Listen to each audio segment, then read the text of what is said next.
दोस्त की शादी, हंसी खुशियों, नाच गाने और रोशनी से भरा एक खूबसूरत दिन। लेकिन क्या हो अगर उसी शादी से लौटते हुए रास्ता आपकी जिंदगी का सबसे डरावना समर बन जाए।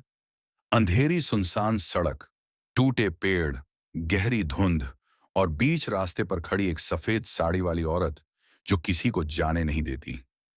अगर आपको लगता है कि शादी सिर्फ खुशियां लाती है, तो ये कहानी आपका यकीन तोड़ देगी। आज हम लेकर आए हैं दोस्त की शादी से वापसी, a realistic Indian horror story. सांस रोककर सुनिए, क्योंकि जो उस रात हुआ वो किसी ने आज तक नहीं बताया। To like, share and subscribe ऐसी ही सच्ची और डरावनी कहानियों के लिए। और हेडफोन लगा लीजिए, लाइट्स ऑफ कर दीजिए और शुरू करते हैं डर की ये दास्तान। शादी वाले घर की रोशनी अब भी आसमान में झिलमिला रही थी। ढोल की आखिरी थापें धीमी पड़ चुकी थीं। रात के 1:45 बज रहे थे। ठंडी हवा बह रही थी और सड़क के दोनों ओर खेतों में अंधेरा गाढ़ा होता जा रहा था। हम 5 लोग थे।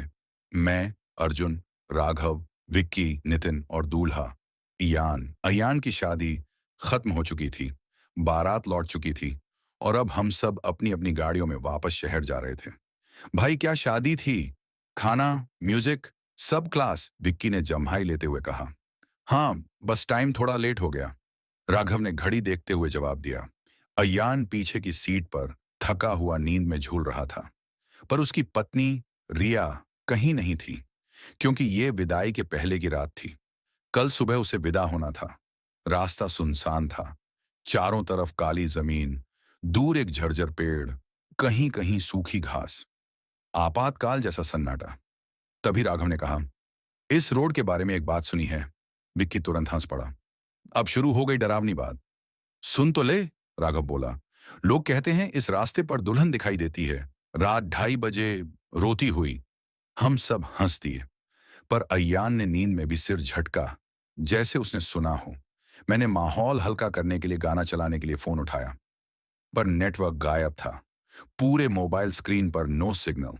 हम जिस रोड पर थे वो कोई आम हाईवे नहीं था, ये पुराना स्टेट हाईवे था, जहां अब शायद ही कोई जाता हो। तभी अचानक कार ने झटका खाया। थक थक थक। ब्रेक मारते ही गाड़ी सड़क के बीचों बीच रुक गई। पंक्चर लग रहा है, नितिन बोला। मैंने दरवाजा खोला। ठंडी हवा की एक तेज लपट मेरे चेहरे से टकराई। दूर कहीं कुत्तों के भौंकने की आवाज आ रही थी, पर कोई घर, गांव, लाइट, कुछ नहीं। हमने टॉर्च ऑन की और टायर देखा। 3 बड़े काटने जैसे निशान। ऐसे निशान कोई कील नहीं बनाती, विक्की बुदबुदाया। राघव पीछे मुड़ा और फुसफुसाया, किसने किया होगा? हम एक दूसरे की शक्लें देखने लगे, पर किसी के पास जवाब नहीं था। उसी समय सड़क के बिल्कुल बीच में धुंध में लिपटी एक सफेद साड़ी वाली औरत खड़ी थी। लंबे कंधों से आगे लटकते बाल, झुका हुआ चेहरा और हाथों में लाल चूड़ियां। हम सब जम गए। नितिन की आवाज कांप गई। भाई, ये मजाक किसने किया? कोई जवाब नहीं। वो औरत धीरे धीरे बहुत धीमे कदमों से हमारी तरफ बढ़ने लगी। उसके पायल की आवाज हवा को चीरती हुई गूंज रही थी। छन छन छन। अयान की नींद खुद ब खुद खुल गई। उसने सामने देखा और एक झटके में खड़ा हो गया। ये ये तो मेरी दुल्हन जैसी लग रही है। हम सब ने डर कर उसे पकड़ लिया। पागल है क्या? रिया घर पर है। पर अयान की निगाह उस औरत से हट ही नहीं रही थी, जैसे वो उसे पहचानता हो। औरत अब बस 20 से 25 कदम दूर थी। हवा अचानक रुक गई, पेड़ स्थिर हो गए, रात थम गई और तभी उस औरत ने अपना चेहरा उठाया। चेहरा इंसानी नहीं था, खोपड़ी जैसा सूखा, आंखें काली बिल्कुल बिना पुतली के, होंठ फटे हुए और दांत नुकीले। हम चीख भी नहीं पाए। औरत ने अपना मुंह खोला और दूर तक फैलती एक कराहती आवाज निकली, वापस मत जाओ। टॉर्च अपने आप बंद हो गई, इंजन अपने आप स्टार्ट हो गया और फिर अचानक सब कुछ काला। जब हमें होश आया तो हम अब सड़क पर नहीं थे। हम एक पुरानी टूटी हुई बस स्टॉप शेड के नीचे बैठे थे, जहां एक धूमिल सा बोर्ड लगा था, मुकुंदपुर आखिरी स्टॉप। लेकिन अजीब बात, किसी को याद ही नहीं था कि हम यहां कैसे पहुंचे। मैंने मोबाइल देखा, 3:07 सुबह। नेटवर्क अभी भी गायब। गाड़ी कहाँ है? राघव हांफते हुए बोला। हम सब उठा। लेकिन वहां कोई सड़क नहीं थी, सिर्फ धूसर कच्चा रास्ता और दोनों तरफ जले हुए खेत। हम इस तरफ आए ही नहीं थे। नितिन के स्वर में सख्त डर था। विक्की ने घबराकर कहा, यह जगह तो शादी वाले गांव से उल्टी तरफ है। अयान चुप था, उसका चेहरा पीला, पसीने से भीगा हुआ। उसकी आंखें कांप रही थीं, मानो उसने सब कुछ देखा हो। मैंने धीरे से पूछा, भाई, तू ठीक है? अयान ने होंठ भींचते हुए कहा, वो औरत मुझे बुला रही थी। हम सब ने एक दूसरे को देखा, डर, शक, घबराहट, सब एक साथ। अचानक दूर कहीं से मंगलसूत्र टूटने जैसी टनन टनन की आवाज आई, और फिर हवा में महंगी शादी वाले इत्र की खुशबू फैल गई। गुलाब, चमेली, मेहंदी। लेकिन यहां आस-पास किसी का घर तक नहीं था। भाई, चलो यहां से, विक्की लगभग रो पड़ा। हम भागते हुए आगे बढ़े, शायद रास्ता मिल जाए, पर जितना आगे जाते उतना ही रास्ता संकरा होता जा रहा था। दीवार की तरह उगते पेड़, टेढ़े मेढ़े तने, काले पत्ते, और फिर दूर एक सुनहरा शादी का जोड़ा पेड़ की डाली पर लटका दिखा। नई दुल्हन जैसा, लेकिन फटा हुआ, कीचड़ से सना हुआ। कोई बोल नहीं पाया। सन्नाटा इतना गहरा था कि अपनी सांसें सुनाई दे रही थी। अचानक पीछे से अयान की आवाज आई, रिया। हमने मुड़कर देखा, अयान वहीं खड़ा था, उस जोड़े को घूरते हुए। अयान, इधर आ! मैं चिल्लाया, लेकिन वो धीरे धीरे आगे बढ़ने लगा, बिल्कुल सम्मोहित आदमी की तरह। नितिन दौड़ा अयान का हाथ पकड़ने, पर तभी उसे जमीन में कुछ छुभा और वो लड़खड़ा कर गिर पड़ा। हमने टॉर्च जलाई और जमीन में जगह जगह छुड़ियों के टूटे हुए लाल कांच बिखरे थे, जैसे किसी ने जबरदस्ती तोड़े हों। नितिन के पैर से खून बह रहा था। ये कैसी जगह है यार? विक्की कांपती आवाज में बोला। तभी एक ठंडी, खुरदरी, फटी हुई हंसी सुनाई दी, पास से नहीं, हमारे बिल्कुल पीछे से। हमने एक साथ पीछे देखा। वही सफेद साड़ी वाली औरत, अब बस 5 कदम दूर, चेहरा झुका हुआ, बाल जमीन छू रहे थे, पांव उल्टी दिशा में मुड़े हुए। और फिर उसने धीरे धीरे गर्दन घुमाई, बिना शरीर हिलाए। हमारी रूह जम गई। उसकी आवाज फुसफुसाहट जैसी, विदाई अधूरी है। अयान चीख कर उस औरत की तरफ भाग पड़ा। रिया, छोड़ दे उसे! हम सब हक्के बक्के रह गए। वो औरत उसकी पत्नी नहीं थी। राघव और मैंने मिलकर अयान को पकड़ने की कोशिश की, पर हवा की एक तेज लपट ने हमें पीछे धकेल दिया, इतनी मजबूत कि हम गिर पड़े। औरत के पैरों के नीचे जमीन काली पड़ने लगी, जैसे जल रही हो। हवा में राख उड़ने लगी और दुल्हन वाले जोड़े की पायल अपने आप बजने लगी।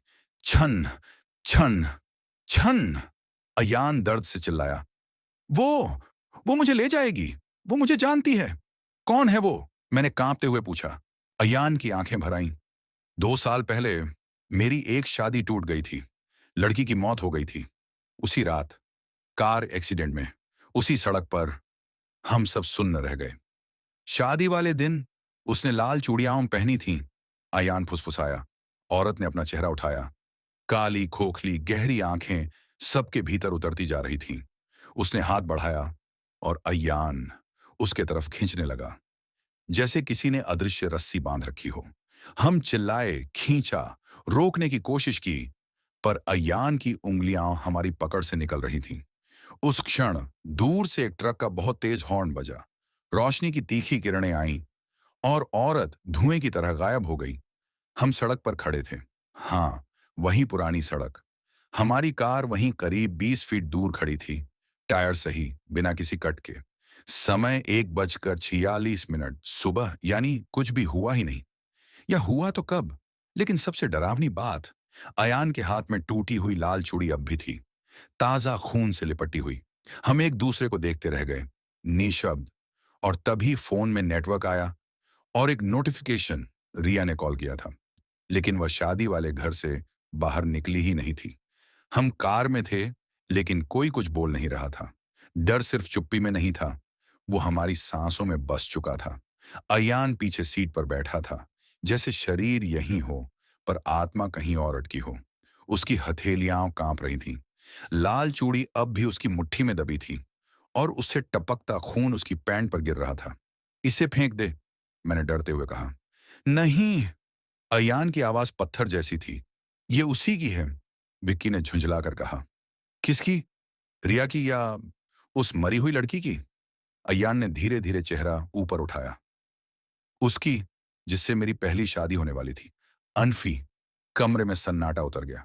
हम जानते थे उस हादसे के बारे में, पर कभी किसी ने विवरण नहीं पूछा था।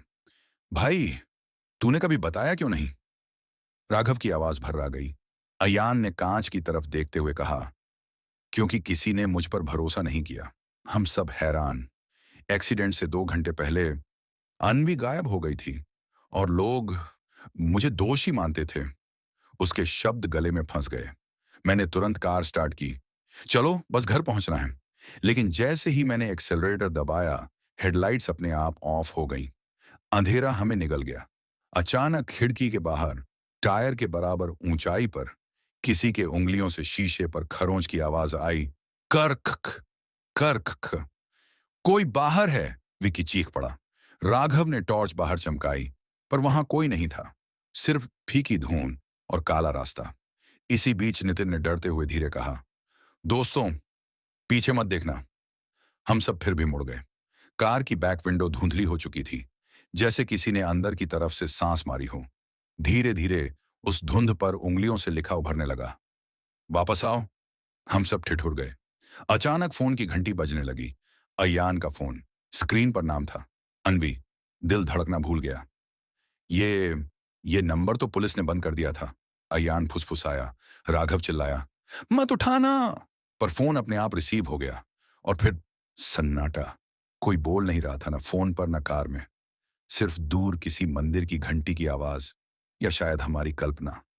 फिर एक बहुत हल्की, टूटी हुई आवाज आई, अयान, मेरी विदाई अभी बाकी है।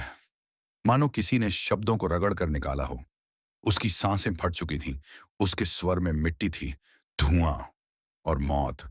अयान रो पड़ा, मैंने तुम्हें नहीं मारा अनवी, मैं तुमसे प्यार करता था। फोन कट गया। उसके बाद पूरी कार में मेहंदी की महक फैलने लगी। हमने एक दूसरे को देखा। ये कोई गलती नहीं थी। हम शादी जैसी खुशबू में बैठे थे, लेकिन डरते हुए। तभी सामने सड़क पर एक पुराना, काई लगा नीला बोर्ड दिखा, मुकुंदपुर, 2 किलोमीटर। हम सबके पेट में ठंडा डर उतरा। भाई, ये गांव तो मैप में भी नहीं आता, नितिन ने कांपते हुए कहा। तो फिर हम यहां जा कैसे रहे हैं? विक्की फुसफुसाया। मैंने कार रोक दी, क्योंकि सड़क आगे से टूटी हुई थी, जैसे सालों से किसी ने इसे छुआ तक न हो। लेकिन वहां सड़क के अंत में एक पुराना सूना शादी का दरवाजा खड़ा था।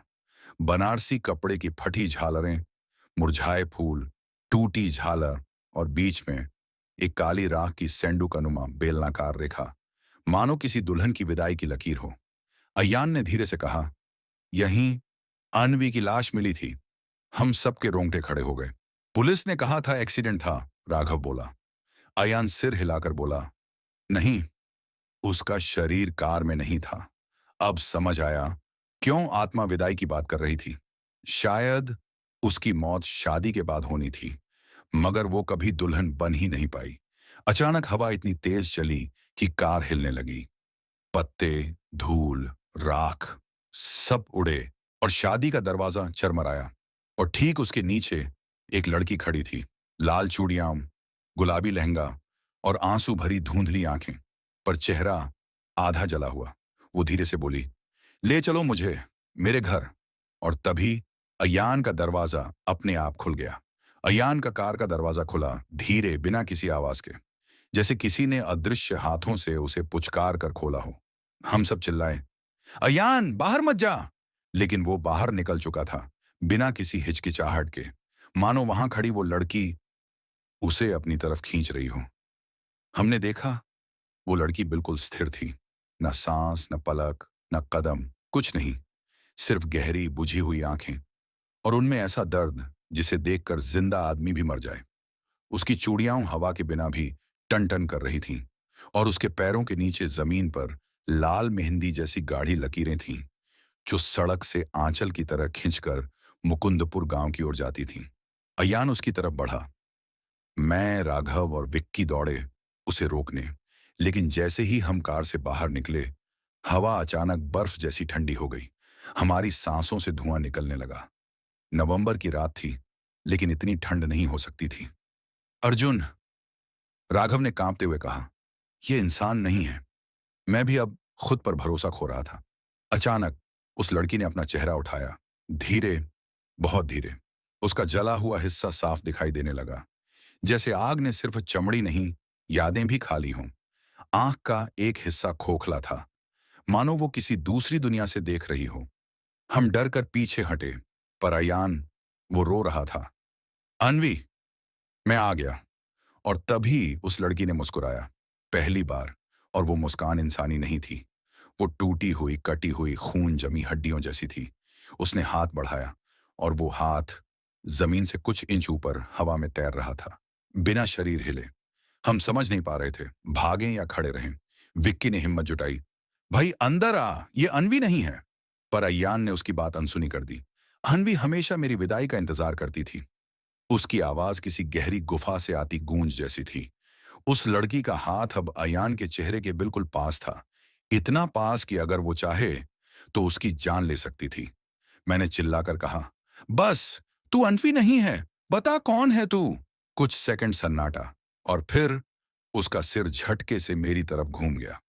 उसकी गर्दन ने कोई आवाज नहीं की, मानो वहां हड्डियां थी ही नहीं। उसने मेरे अंदर झांकते हुए कहा, जिस दूल्हे ने दुल्हन छोड़ दी, उसे विदाई देनी ही पड़ती है। हम सब सन्न। उसकी आवाज में आग, राख और बदला था। तभी दूर से कुत्तों का झुंड चीखने लगा, जैसे किसी अनहोनी की भविष्यवाणी कर रहे हों। अचानक कार के अंदर बैठा नितिन चिल्लाया, दोस्तों, पीछे देखो। हमने मुड़कर देखा। पीछे की सड़क पर सैकड़ों पैरों के निशान थे, और सभी दुल्हन के, मेहंदी वाले। पर किसी का शरीर नहीं दिख रहा था। हमारे रोंगटे पत्थर बन गए। विक्की कांपते कांपते बोला, ये कितनी दुल्हनें हैं? राघव ने धीरे कहा, जो कभी विदा नहीं हो पाई। और तभी हवा में घुंघरुओं की आवाज गूंजी, छनन, छनन, छनन। लेकिन इस बार वो पास से नहीं, हर दिशा से आ रही थी, जैसे पूरा मुकुंदपुर दुल्हनों से भरा हो। हम घबराकर कार में दौड़े। मैंने अयान को पकड़ने की कोशिश की, पर किसी ठंडी ताकत ने मुझे पीछे धकेल दिया। मैं गिर पड़ा, सांस रुक गई। फिर अचानक वो लड़की गायब हो गई, जैसे कभी थी ही नहीं। पर अयान भी गायब था।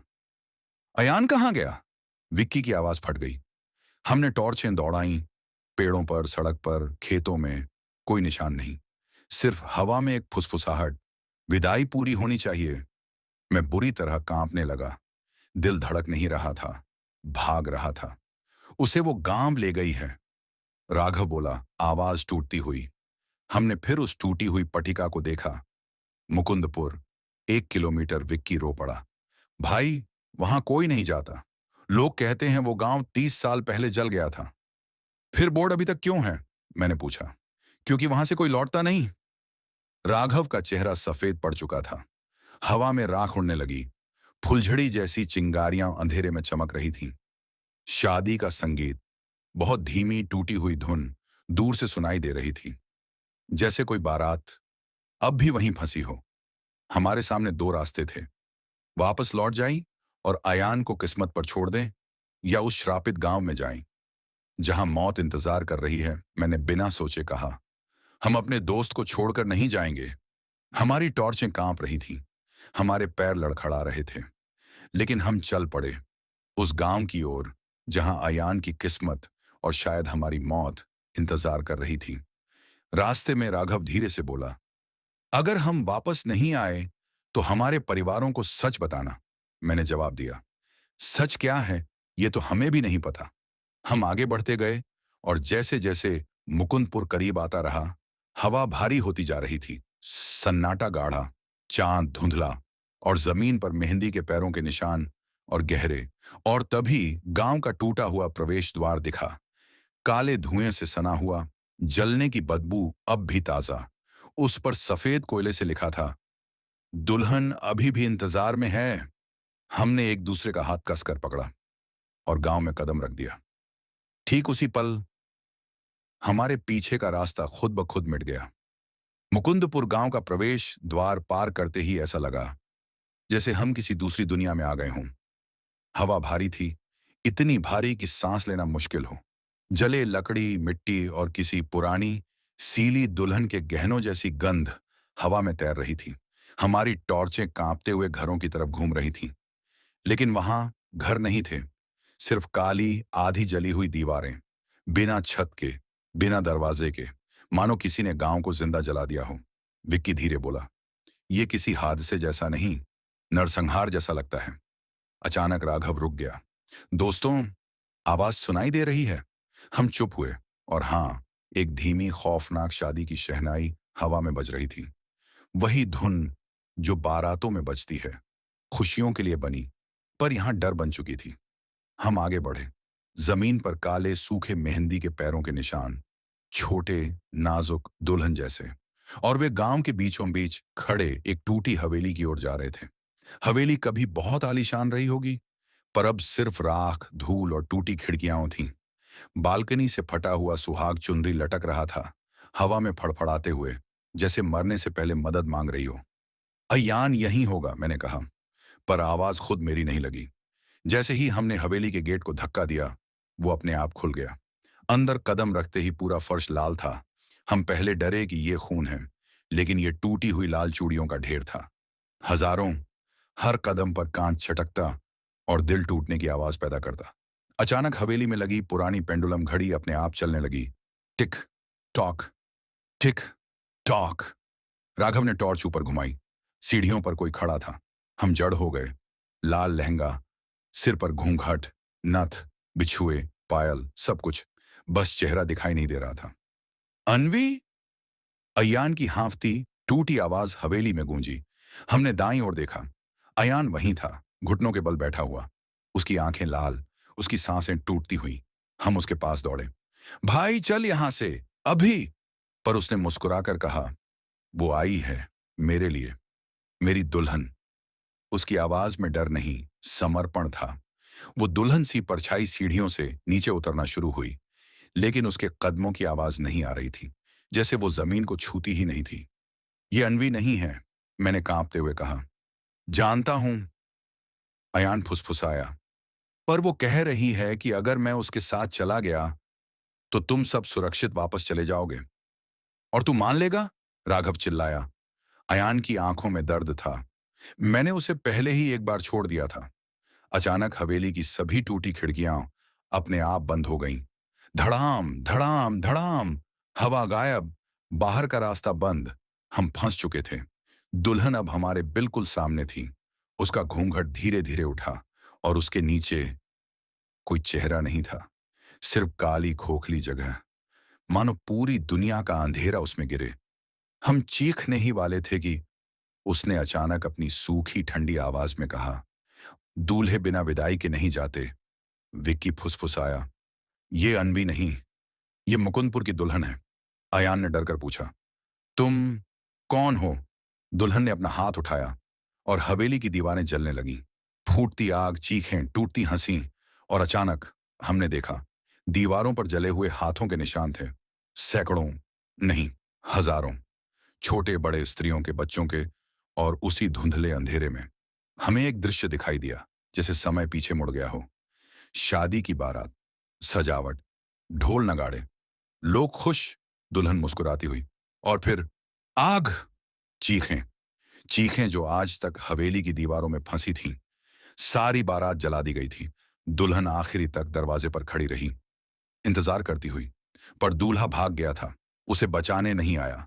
वो शादी विदाई के बिना रह गई और गांव शापित, दृश्य गायब हो गया। दुल्हन की आवाज गूंजी, जब तक किसी दूल्हे की विदाई ना हो, कोई नहीं बचता। अयान रो पड़ा, तो मुझे ले जाओ, बस मेरे दोस्तों को छोड़ दो। मैंने उसका हाथ पकड़ लिया। नहीं, हम तेरा सौदा नहीं हैं। दुल्हन ने अपना हाथ हमारी तरफ बढ़ाया। कमरा हिलने लगा, चूड़ियां फटने लगीं, शहनाई आतंक बन गई।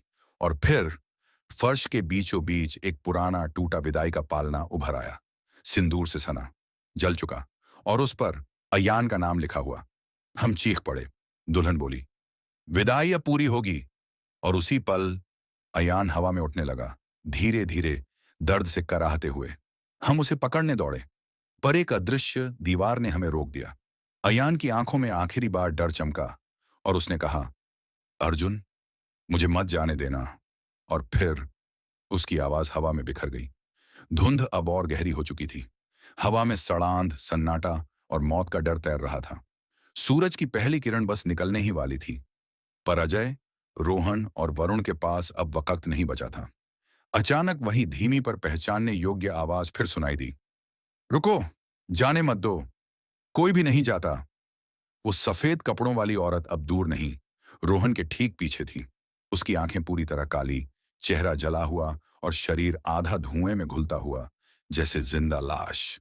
रोहन चीख पड़ा, अजय भागो! लेकिन पैरों ने जैसे साथ छोड़ दिया। औरत ने हाथ बढ़ाया, लंबी पतली नीली नसों वाली उंगलियां जो इंसानी नहीं लगती थीं। और तभी कार का हॉर्न, धूप की तेज किरण पेड़ों के बीच से सीधे उस औरत पर पड़ी और वो दर्द से चिल्लाते हुए धुएं में बदलकर गायब हो गई। अजय ने मुड़कर देखा, एक पुलिस जीप सीधी उनकी तरफ आ रही थी। तुम तीनों पागल हो क्या? लोग रात में इस रोड पर नहीं निकलते। यहां 15 साल पहले एक लड़की की मर्डर के बाद से हादसे होते हैं, कांस्टेबल बोला।